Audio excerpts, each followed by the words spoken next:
Next on Currents News, it's the official kickoff of the World Meeting of Families in Dublin. We have team coverage from Ireland. The Pope will be there this weekend. This morning it was revealed he'll hold a special meeting, and we're going to go in depth on that development. The church in Ireland is undergoing many changes. Tonight, the view from the Dublin parish that's seen a lot of Catholic history.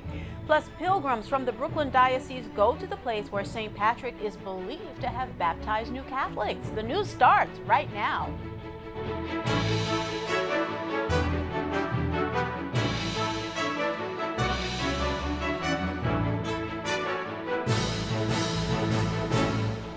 Good evening, everyone. I'm Liz Faublas. The World Meeting of Families is underway in Ireland, and there's a big story developing ahead of the Pope's arrival there on Saturday.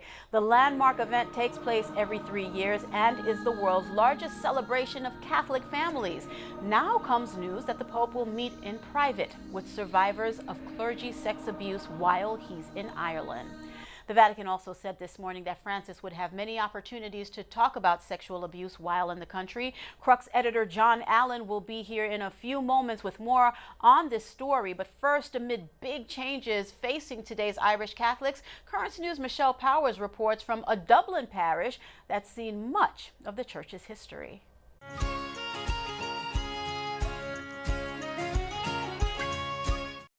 Right now, I am touching part of the oldest parish in Dublin. More than 1,000 years ago, parishioners started praying here. They've been through the ups and the downs of the history of the church, but never before have they experienced what they are today. This register dates from 1795. If there's one parish in Ireland that's not only witnessed but written history, it's the back alley community of St. Mickens. And there were conditions. It must be in a back street, it must not be ornate, and it must be not offend the ascendancy.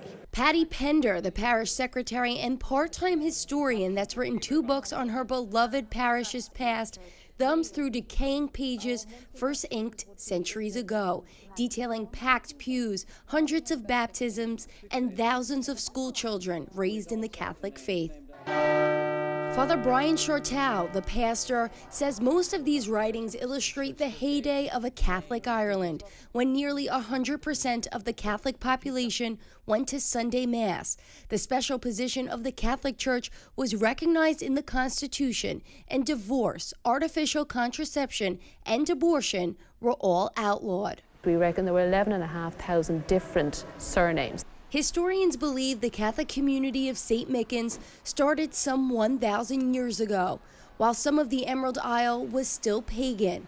Back then, believers would just pin prayers to a tree, the very markings of the first parish in Dublin. What they would mostly pray for, we understand, is a good result when they went to the city.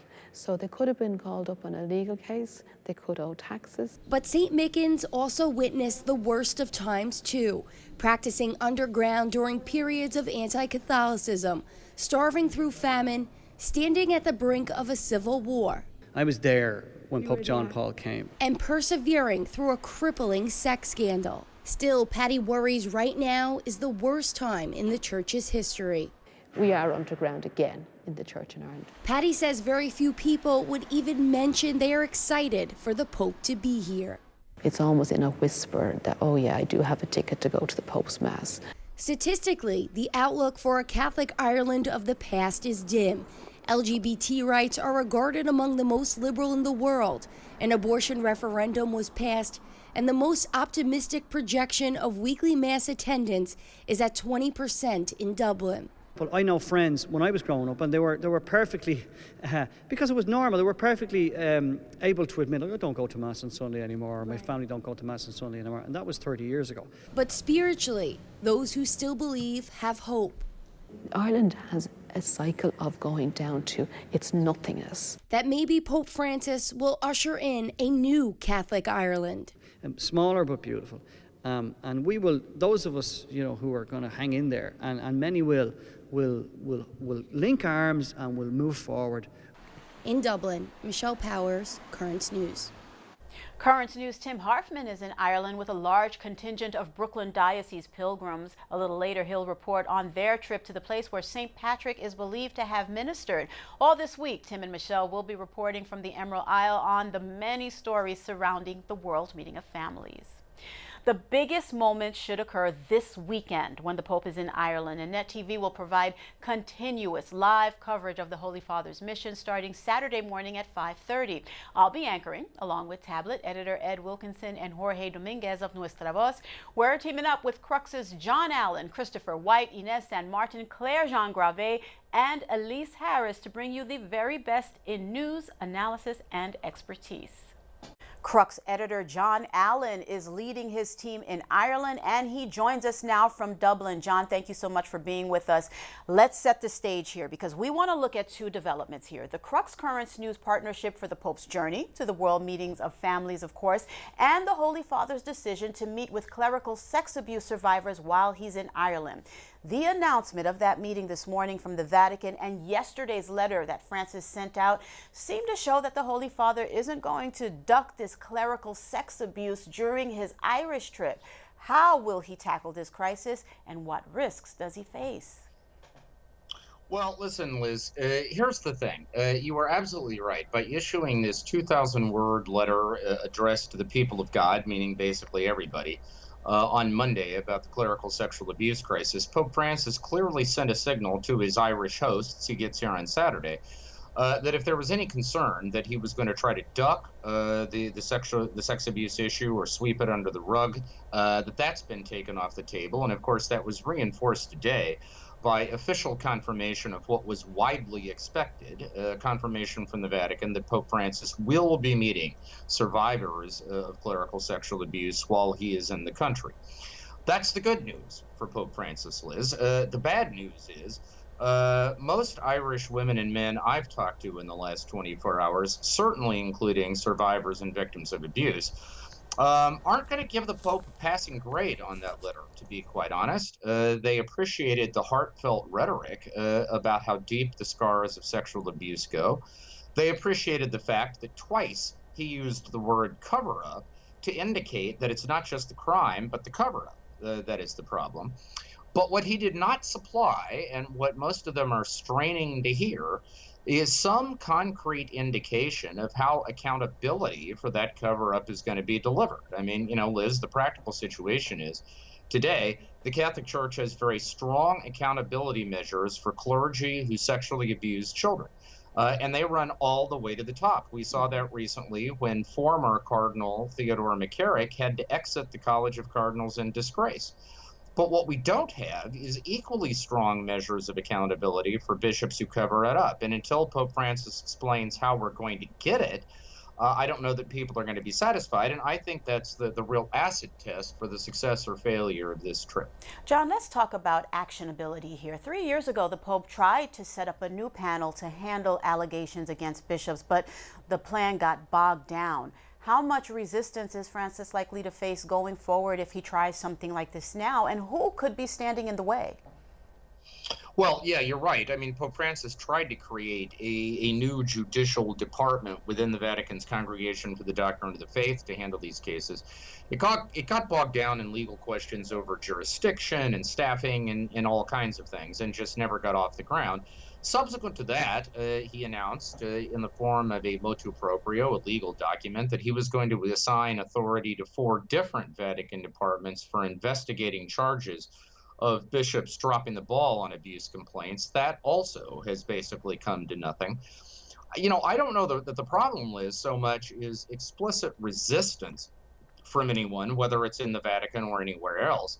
I think the problem, frankly, is that the dividing line in the church today is between those who believe that the clerical sexual abuse scandals are the defining test of the church's moral credibility and that they have to be an urgent top priority. Mm-hmm. And those who think that this problem lies mostly in the past and that now all we're doing is mopping up and that therefore you can put it on a back burner. I think Francis has struggled against that back burner crowd, and to be quite honest with you, probably has not lit the kind of fire under them that a pope can and has all the tools to do when he's disposed to. John, obviously this is going to be an ongoing conversation, which brings me to my last question. Really quickly, let's explore how Crux and Currents News are joining forces during our live continuous coverage of the Holy Father's time in Ireland on Saturday and Sunday. It's a huge team. We're going to deliver comprehensive news, analysis, and expertise. How do you see it developing? Well, Liz, I would put it this way. When you add it all up, on the correct side, we are 5 people here. There are 2 from Currents, 3 if you count the guy who drives the car, and I'm told he's an integral member of the team. That's really 8 people. I mean, by the standards of Catholic News, Liz, that is an armada. This is the most awesome flotilla ever deployed to cover an event like the World Meeting of Families and Pope Francis's visit in Ireland. I told all of these people before we got here that our goal wasn't to come here to cover the story. Our goal was to come here to own the story. And I think we have become, with the support and the partnership of Currents, we have become the go-to place for everything you need to know, and frankly, way more about what's going on in the Irish Church and what Pope Francis is going to be doing here. I second that. Thank you so much, John. Always a privilege and a pleasure to work with the Crux team. See you on Saturday, if not before. You bet. Looking forward to it, Liz. The U.S. Catholic bishops are strongly backing the Holy Father on the heels of his letter to the world's Catholics about the sex abuse crisis in the church. Conference President Cardinal Daniel DiNardo says he's grateful to Francis for writing it. He pointed out that the Pope's words must provoke action, especially by the bishops. Cardinal DiNardo added that the U.S. clerics accept the urgent need for accountability. Accountability is vital for abuse survivor Mark Fuller. He's speaking out after his abuser was named in the Pennsylvania grand jury report. He talked about how hard it is for survivors to stand up publicly. There's a lot of shame sometimes attached. I want to say it's not your shame. The shame belongs on the perpetrators, but even they're sick. I could sort of see that. The real shame is on the people that hid them and moved them around. That shame should be there, and on the whole institution that supports this kind of culture. Mr. Fuller said he was first assaulted as a Notre Dame University freshman. There's a lot more news headed your way. Tim Harfman reports on Brooklyn Diocese pilgrims visiting the Irish church where St. Patrick may have baptized new Catholics. Protesters topple a statue on a college campus. We'll tell you about the destruction of Silent Sam and a look into the secret archives at the Vatican and the story behind them. If you have a story idea yourself, something happening in your parish we should know about, because we want to hear from you, keep this email handy, newstips@desalesmedia.org. We'll be right back.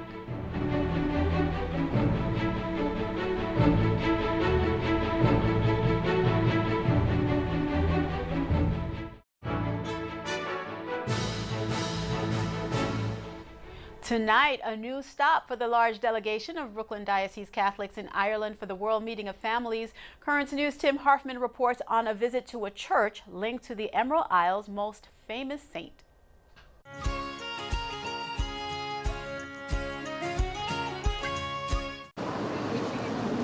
Pilgrims from Brooklyn and Queens visit St. Patrick's Cathedral, but not the one they're familiar with in Manhattan. It's very different from St. Patrick's in New York. The Dublin site is believed to be where the 5th century saint baptized converts.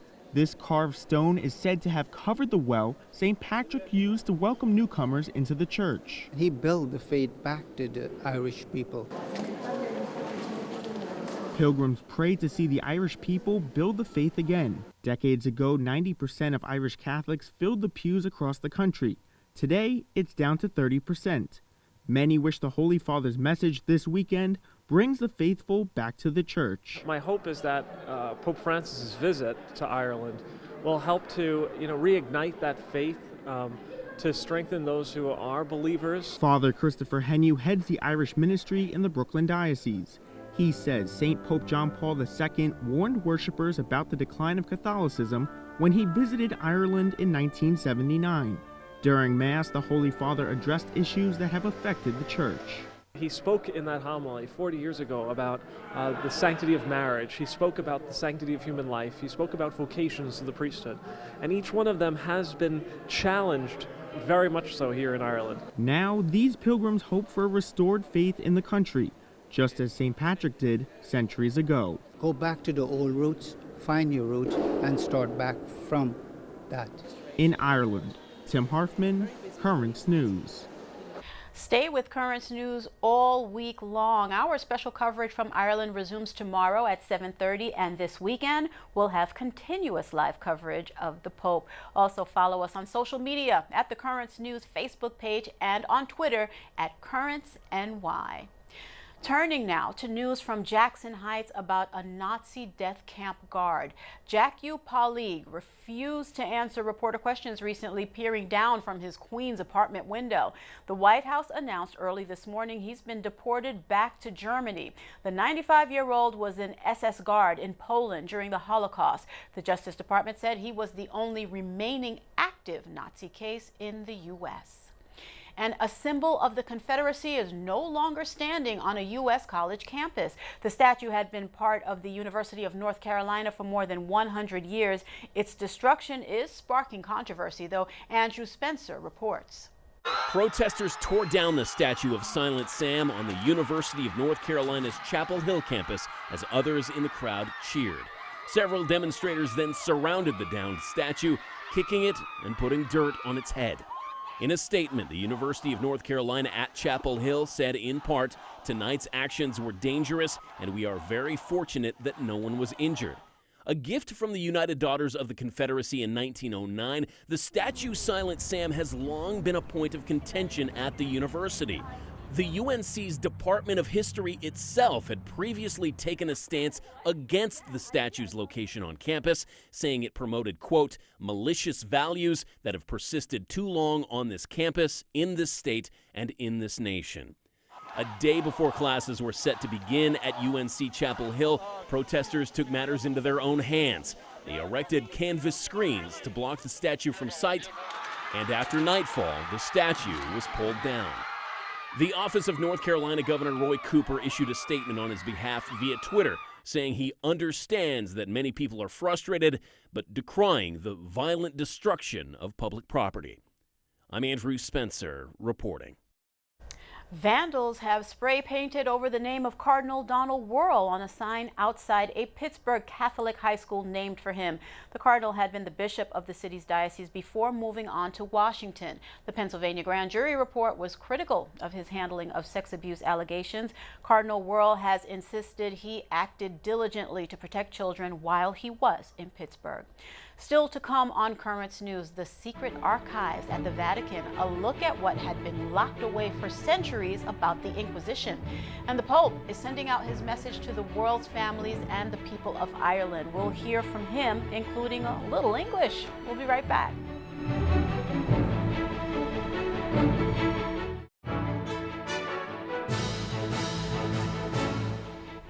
There are many mysteries hidden away in the Vatican's archives, and among them are the records from a notorious time in the Church's history, the Inquisition. Cody Williams reports that now the historical documents are being made available to outsiders. The Church went through a dark time in its history, the Inquisition. It started in France to fight the heresy of the Cathars. However, over the years, the Inquisition expanded into Italy, Spain, Portugal, and the rest of Europe.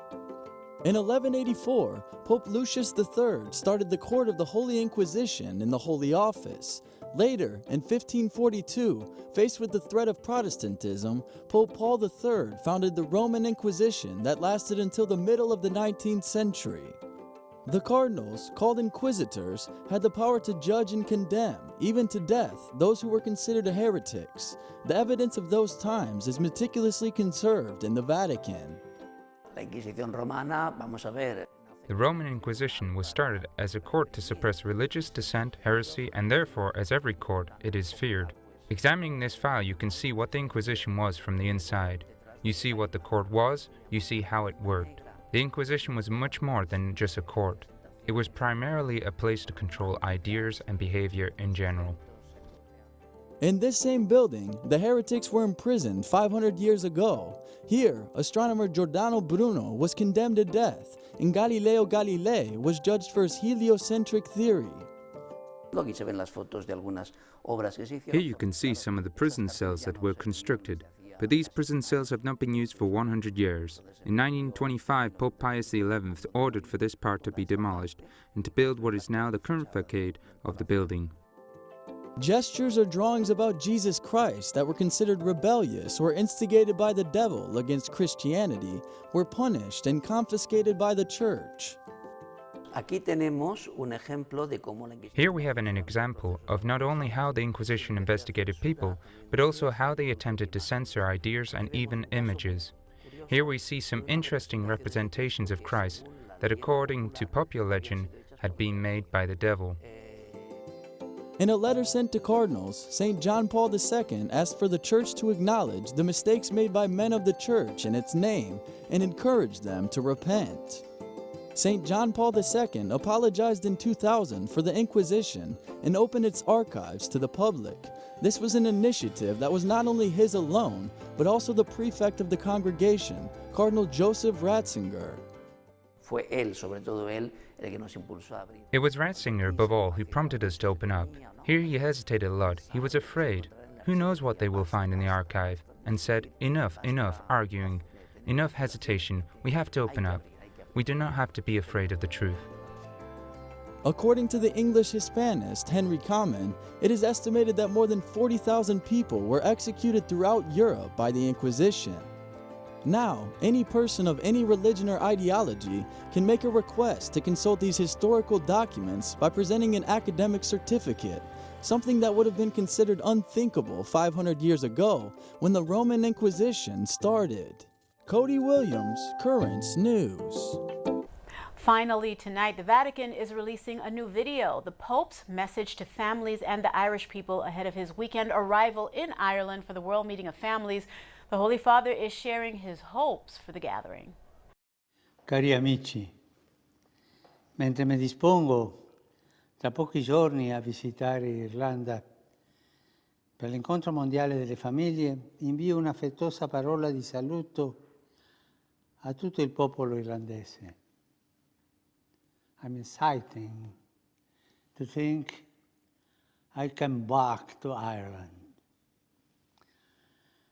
Come sapete, l'incontro mondiale è una celebrazione della bellezza del piano di Dio per la famiglia. È anche un'occasione per famiglie provenienti da ogni parte del mondo di incontrarsi e sostenersi a vicenda nel vivere la loro speciale vocazione. Spero che questa occasione potrà essere fonte di rinnovato incoraggiamento per le famiglie di ogni parte del mondo, specialmente di quelle famiglie che saranno lì presenti a Dublino. Vi assicuro la mia vicinanza, la mia preghiera e vi invito a pregare per me, ho bisogno. E di cuore vi do la mia benedizione. God bless you all, the Father, the Son, and the Holy Spirit. Net TV will televise continuous live coverage of the Pope's two-day trip to Ireland starting Saturday morning at 5:30. And that is Currents News. Thank you so much for joining us. I'm Liz Faublas. Set your DVR to record this program so that you never miss it, because we are putting your faith in the news. Hope to see you again next time.